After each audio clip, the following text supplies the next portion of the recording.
3 फरवरी 2024 समस्तीपुर के बाबूखेड़ा गांव में नदी किनारे एक लड़की का शव मिलता है। लड़की बालिग है कि नाबालिग है ये बिल्कुल भी पता नहीं लग रहा था, क्योंकि शव की हालत बहुत ख़राब थी।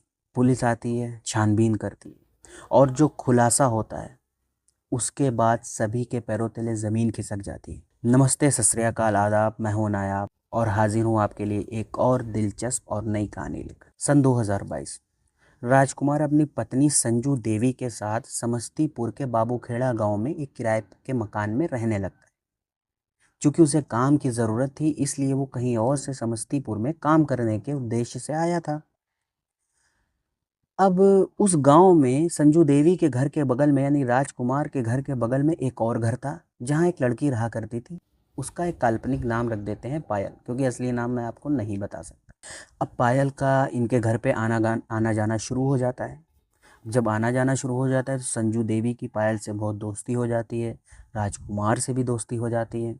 अब दोनों एक दूसरे के घर काफ़ी आने जाने लगते हैं, बाहर घूमने लगते हैं, एक दूसरे के साथ सारी बातें शेयर करने लगते हैं। लेकिन राजकुमार के मन में पायल के लिए कुछ और ही चल रहा था। यानी उसकी नीयत उसके ऊपर ख़राब थी, उसकी नज़र, बुरी नज़र पायल के ऊपर थी।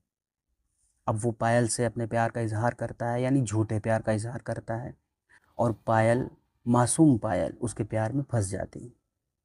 अब इन दोनों के बीच एक अवैध संबंध शुरू होता है। ये कहानी चलती रहती है कई दिनों तक के। संजू देवी को इस बात के बारे में अभी तक कुछ भी पता नहीं है कि उसके पति का अवैध संबंध उसी की पड़ोसन के साथ चल रहा है।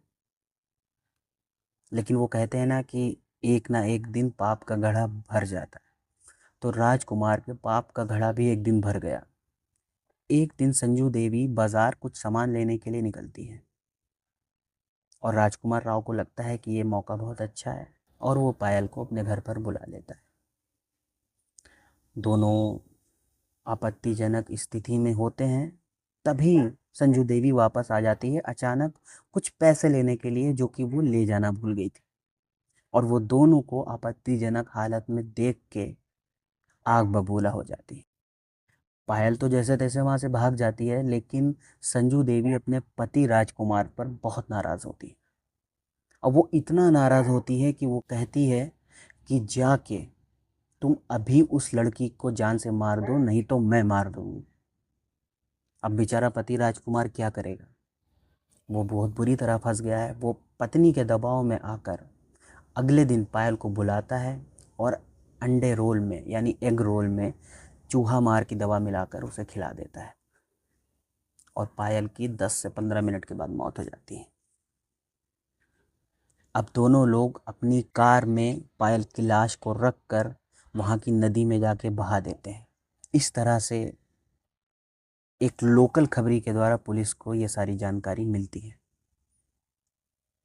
जब इन दोनों को गिरफ्तार किया जाता है तो इन दोनों के मुंह से यही शब्द, यही पूरी कहानी निकल कर सामने आती है जो उस खबरी ने पुलिस वालों को बताई।